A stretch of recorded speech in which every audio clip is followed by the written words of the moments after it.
Everyone ready? All good? Yes, sir. Okay. All right, Rodney Harrison, Chief of Department. Before I get in my remarks, the information I'm going to provide is preliminary, is subject to change, and is currently being investigated by our Force Investigation Division. But this is what we have at this time. A little bit today, after 4 o'clock p.m., a uniformed officer assigned to Highway 2 stopped a gray Jeep Cherokee, which was traveling eastbound on the Belt Parkway in the vicinity of the Bay 8th Street exit.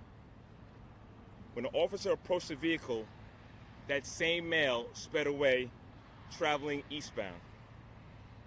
The officer followed the car and positioned her unmarked car in front of his vehicle. The male then rear-ended the officer's car in the vicinity of the Verrazano Bridge and continued east, driving on the Belt Parkway without stopping. The officer requested backup on a department radio, and with the assistance of an additional highway unit, they pulled the vehicle over approximately 200 yards east of the Bay Parkway Avenue entrance.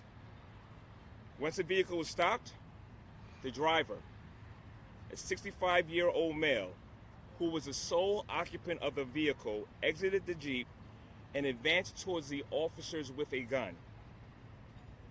The officers exited their vehicle and gave numerous verbal commands for the male to drop the gun. The subject continued to advance towards the officers, at which time the officers fired multiple rounds at the individual, striking him several times. They immediately began to render aid to the male and requested an ambulance. EMS transported the male to a nearby hospital where he was pronounced deceased. The officers were also transported to a local hospital for an evaluation. The suspect's firearm was recovered at the scene. This investigation still remains active. I'll take any questions at this time. Does the male have any prior arrests? I'm going to have Anthony Marino talk about some of the steps that they've learned in the investigation. Anthony? There's a picture of the gun firearm. that was recovered.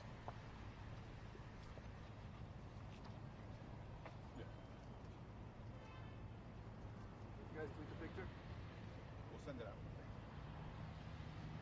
So far, what we learned in the investigation is that Can you step up to the mic, please? so far what we learned in the investigation is that the male does have prior arrest history, 7 prior arrests at this point. Still more investigation to be done with that. Mostly vehicular crimes in his past. Were any words exchanged during all of this? Did he say anything? The officers, like I stated, stated several times for the subject to put down his firearm. Did he say anything during all of this? It's still under investigation. Do you have an understanding for why he refused to be pulled over in the first place? Was there anything in the vehicle that you found, or was there a warrant?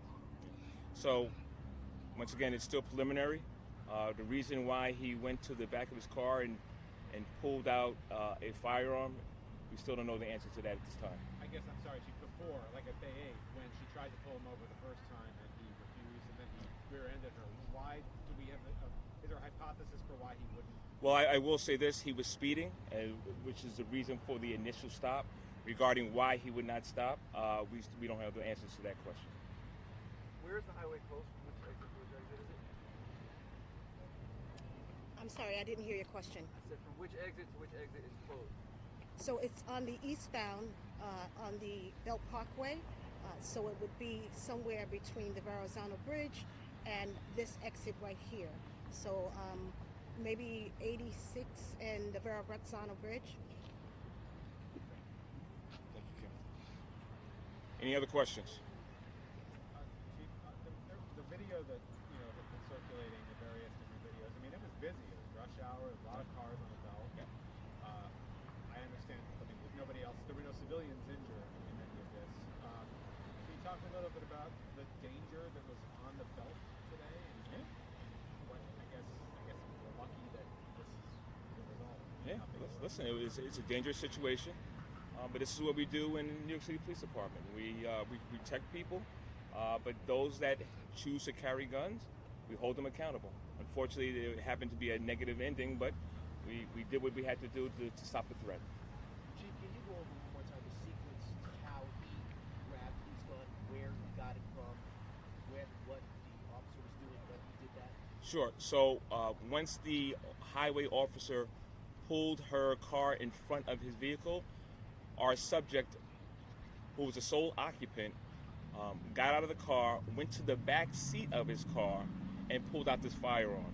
That's when the officers took cover, asked him several times, verbal demands to put his gun down, at which time he started approaching the officers with the gun in his hand. Aimed or down? At the time, we believe it might have been aimed, but it might have been aimed up and still came down back and forth. So it was more of up and down type of movement from our subject involved. Was he making any verbal threats or anything? Still under investigation, sir. Okay, last question. Do you have Anybody? PWC footage of this from any of the officers? I'm sorry. Do you have PWC footage on this? Anthony? Both officers did activate during it. That did capture the firearms discharge. All right. Thank you, folks. Thank you, everyone. Thank you. Thank you.